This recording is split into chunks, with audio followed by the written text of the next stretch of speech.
A virus spreading, planes grounded, trade stalling, and even sporting events cancelled.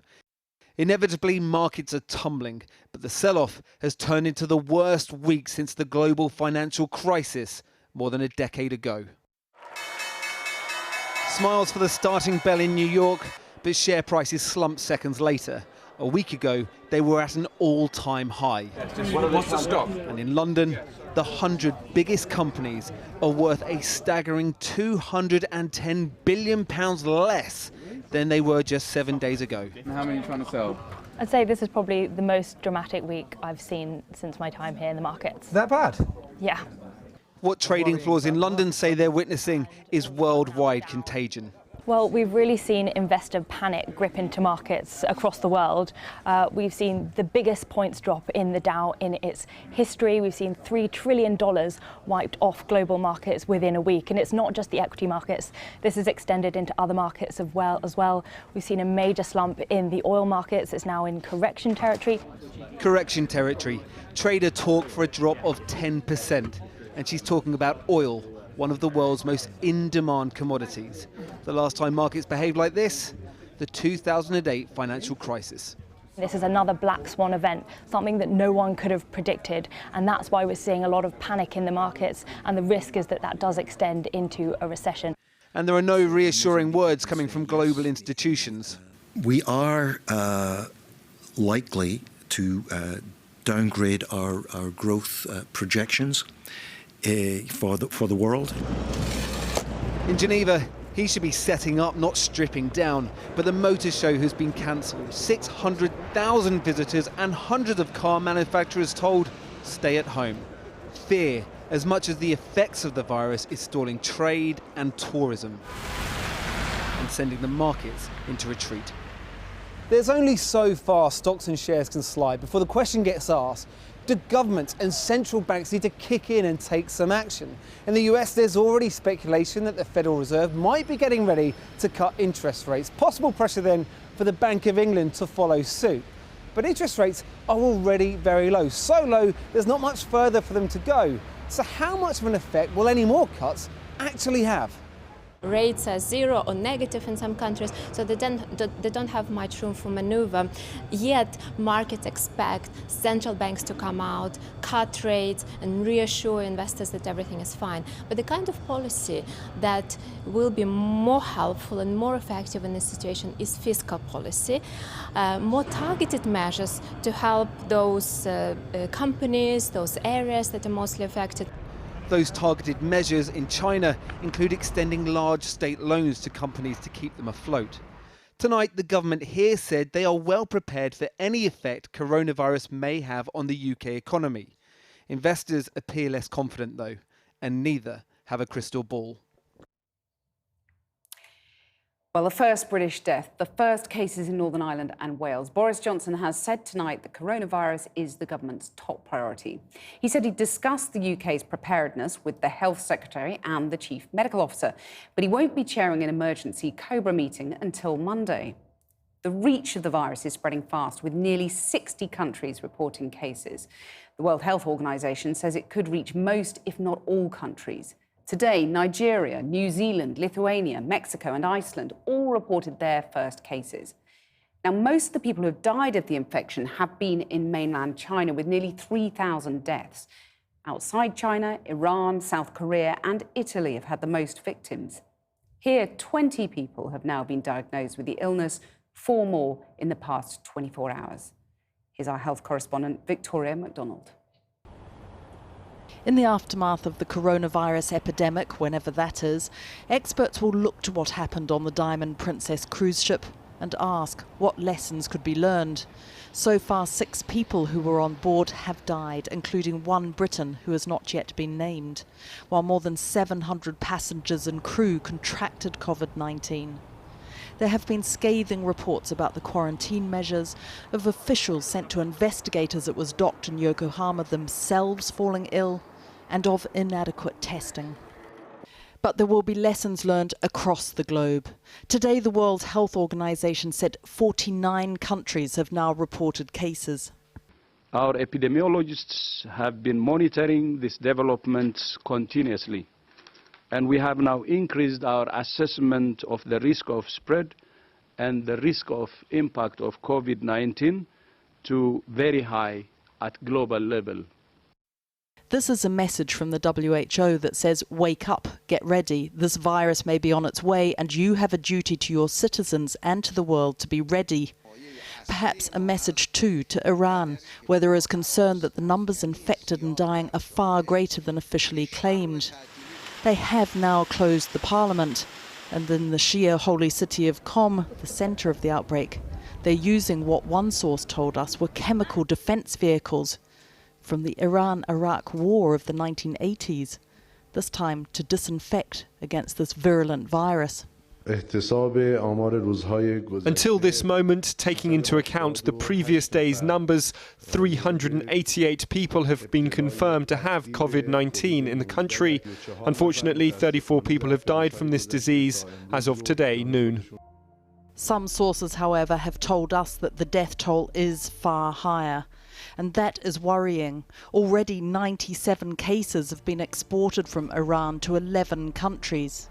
In the UK, where 19 people have now been confirmed with the disease, there have been warnings that if the situation worsens, mass gatherings may have to be cancelled or schools closed.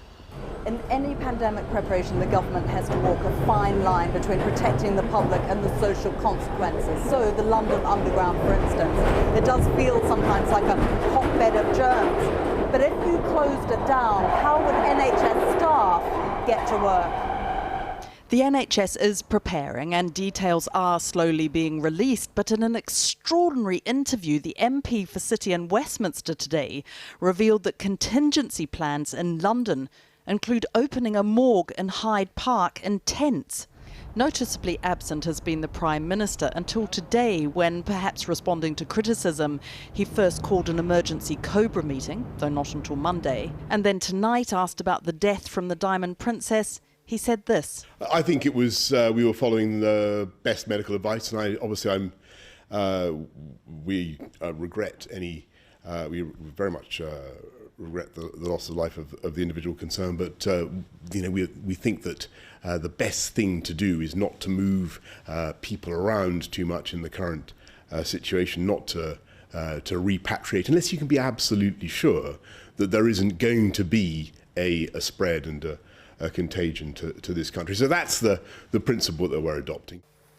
Evidence from China shows that those most at risk of dying from this virus are men over the age of 80 with pre-existing health conditions. It is also the case that 80% of people will have mild or no symptoms and can recover at home. And the hope, though increasingly fragile, is that this epidemic can still be contained. Well, we heard about the impact that all of this is having on the markets.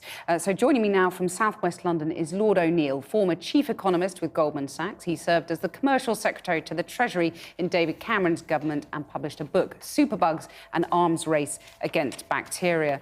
Lord ONeill, global shares have had their worst week since the financial crisis. Are investors right to be scared, do you think?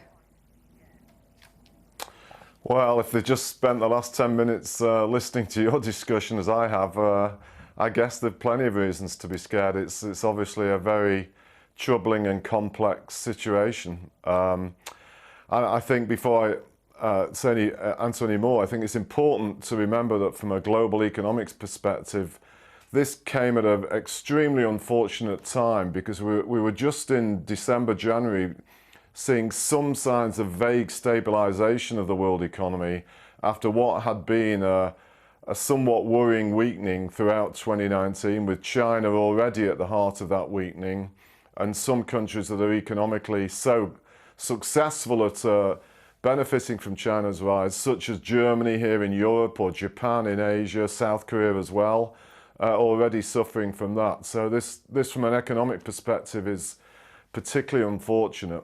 And of course, as I'm sure you've touched on in previous discussions, China today is 5 times the share of global GDP that it was when we had SARS 17 years ago. So should the World Bank or the IMF step in to try and avert a global recession? And is a global recession now inevitable in your view? So I would imagine there must have been some very interesting phone calls going on between so-called G20 Sherpas, which is the officials of the leading 20 economies around the world, about being ready to act.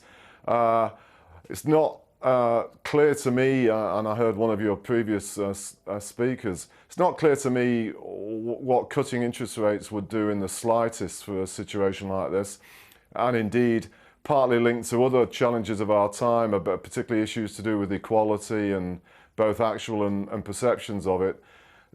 Further measures on interest rates or so-called quantitative easing, I don't think would be particularly sensible or helpful in my view. So Central banks providing liquidity. But are financial leaders around the world sort of slightly powerless in the face of this rather unknown threat? So I think they can provide a lot of liquidity to make sure financial markets function properly, and in some countries the central bank can play a role to help make sure that the lending support might be there. But I hope that this would accelerate what in some countries, including the UK, appears to be a growing recognition that they can have a more activist fiscal policy, particularly in terms of investment spending.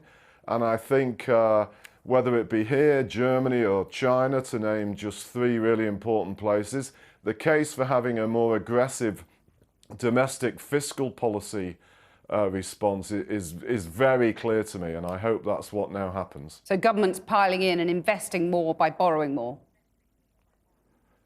I would say that the case for that is really strong. One of the other aspects of what's happened in the markets this week is a further dramatic drop in long-term bond yields. So governments can borrow at what are historically extraordinary low rates for a very long term into the future.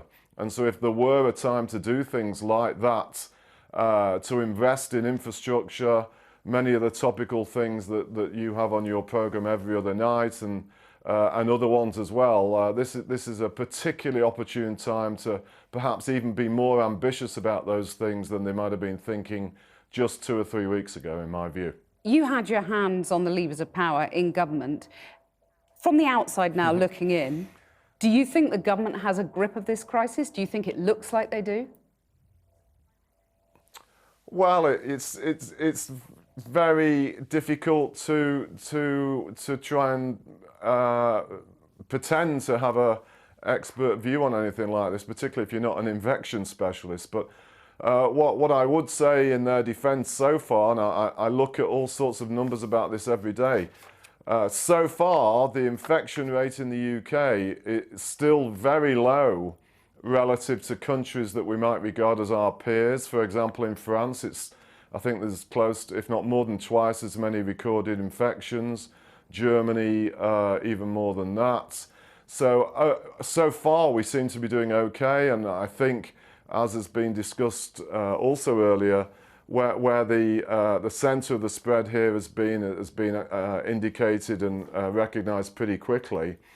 Okay. And this balance between trying to scare us all or make sure we're prepared is what they have to keep reviewing every day. And so far, I think they're doing the best they can, but it's obviously a very unpredictable and worrying time for everybody. Lord ONeill, thanks very much for joining us. Well, we did ask the Department of Health and Public Health England for an interview, but no one was available from either of those bodies. I have, though, been speaking to Anna Soubry, the former MP who lost her seat at the last election and was a minister in the Department of Health itself.